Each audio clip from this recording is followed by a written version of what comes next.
Toyota Noah ini merupakan generasi keempat sebenarnya.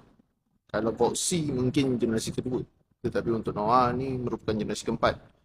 Dan pada yang mencari kereta MPV 7 tempat duduk, nak cari yang selesa, boleh jalan jauh, safety pun ada, dan jimat minyak, ini antara pilihan yang ada dalam pasaran yang anda boleh beli untuk full size MPV. Bukan 5+2, yang ni memang betul orang dewasa 160-170 cm boleh duduk pada third row dengan selesa.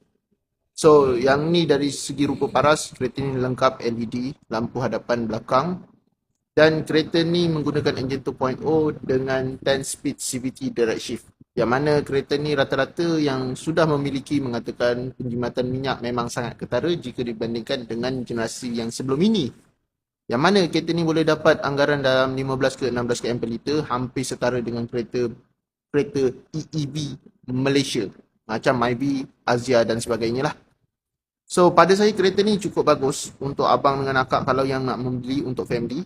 Dan harga dia pun di bawah 160,000 saja kita bawa masuk ni yang spek SG. So, spek pertengahan memang cukup okey, datang 7 seater dah cukup dengan airbag.